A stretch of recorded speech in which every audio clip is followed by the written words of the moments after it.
Hi, welcome to Fanboy Critic, our show where we go see new movies out in theaters and give you our review, both the good and the bad. I'm Joe Martins, and I'll be your fanboy. And I'm Sam McClure, I'll be your critic.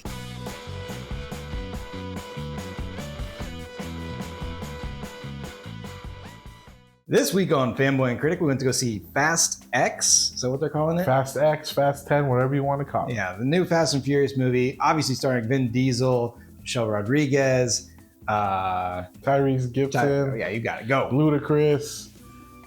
There's just so many. I don't know. There's a lot of people. Yeah, John Cena, Charlize Theron. There's so many people. You know. If you know, you know.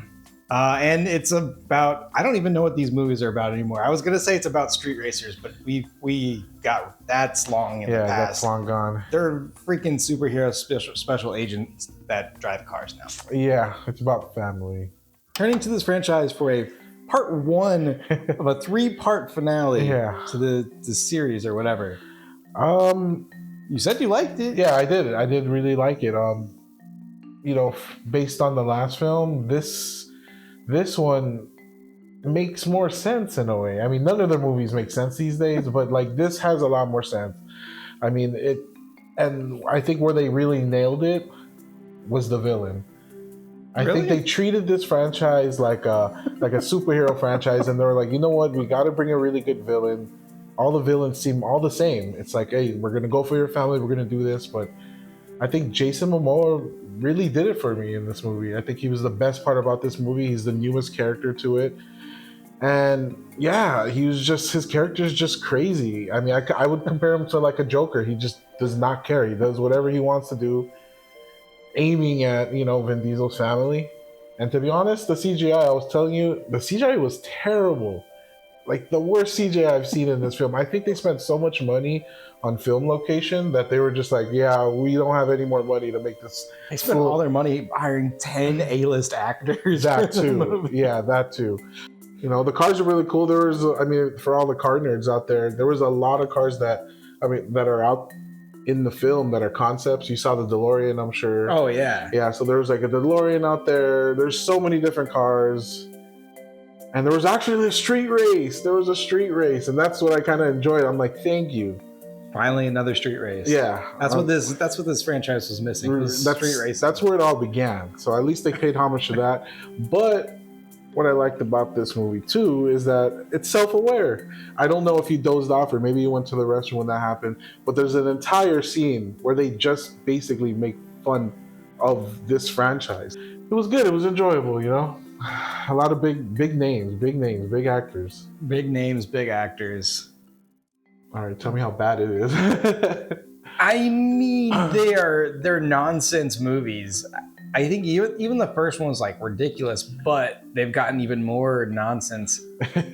At least the laws of physics applied in the first movie. Like now they're just they're just flying through the air. Just like, I feel like somebody like conceived of like the action shots with like toy cars, and they're just like a 5-year-old kid just like spinning them around in the middle of the air. Like there's no way that any of these cars, any of these vehicles could do what they're supposed to be doing in this movie. I haven't seen half of the movies, so it may be more nonsense because I haven't seen them all, but there's just a lot of nonsense. There's a lot of stuff that I'm just like, I don't think there could be a way to describe this that is not nonsense. I mean, the action's fun. Like if you just want to go and turn your brain off and like watch like cars roll around and explode in ways that they could never possibly physically do, and crazy stunts, like that stuff is fun. But like you said, the CGI wasn't very good in this one, and also like there are scenes where there aren't explosions and cars going on, and in those scenes I just want to cut my ears off because the dialogue is so bad. Don't get me wrong, I love all the actors in this movie. Yeah, they're all great, but they're just not given anything to work with. The dialogue is bad.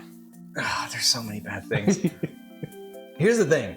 In this movie, NOS is just magic get out of everything. Like you know when they need to do something like impossible, they just hit the NOS button in the car and then they do the actual impossible thing. Yes. And I'm just like, what the? And you are referring to that last scene, which I was like, that does not work. Yeah, that doesn't make any sense.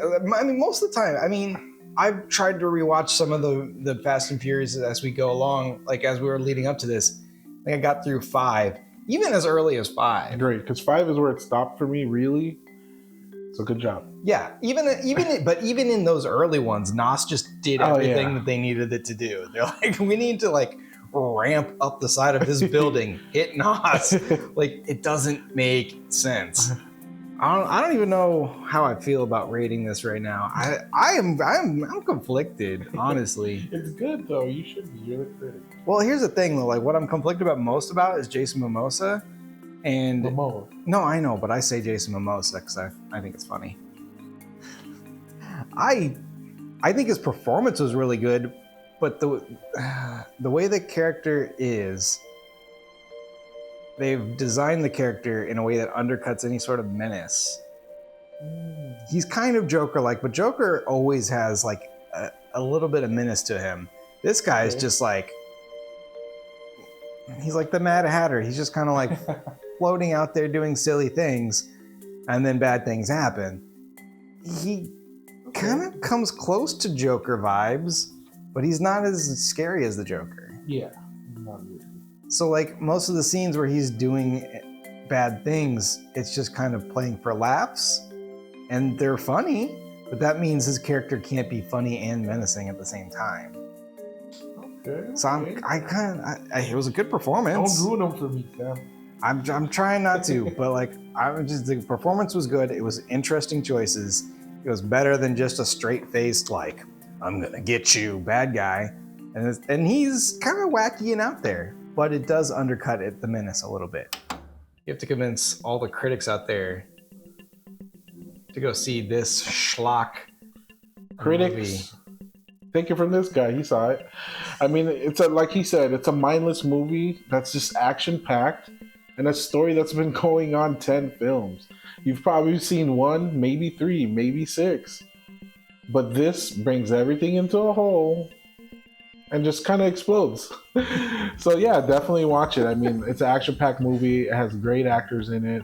You know what to expect from a Fast and Furious film. Simple as that. All right, fanboys. I'm not sure how to dissuade you from going to see this movie. There are so many Fast and Furious movies, and it's just not anything new. I don't think I saw anything super new in this movie. It's car chases, explosions, bad lines, bad dialogue, good acting, interesting set pieces, interesting locations. But like, you've seen it all before, and they're kind of messing with you. A 3-part finale. They're doing a 3-movie finale. This movie doesn't even have an ending. They just stop. They just stop the movie, and they're like, well, next time. But this is not a TV show. We paid to go see this movie. That's kind of cringy. All right, Jay.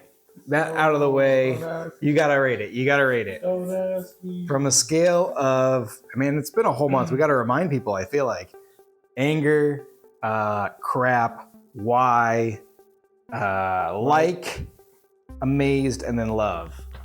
Our custom scale here. Where am I? Wherever you put it. I don't know. I probably did it backwards. I was really leaning towards I'm amazed about this movie.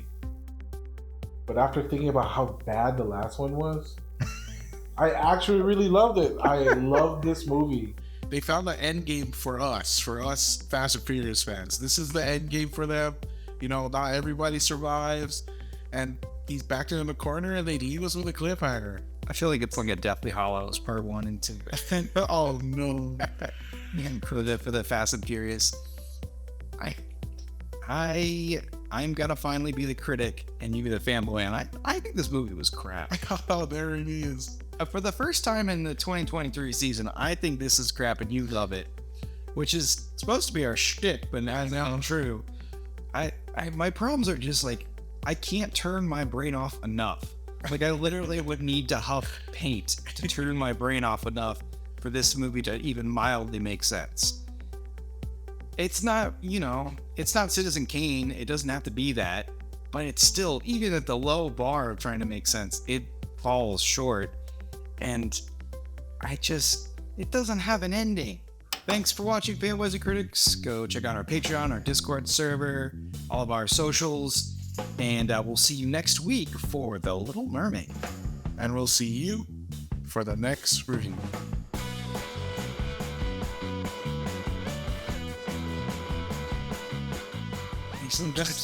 Yeah, this is the fanboy me. I can't say no bad things about that. I love it. All right, that's fair. And you know you're getting a fair one? Yeah, that's how you know that we're really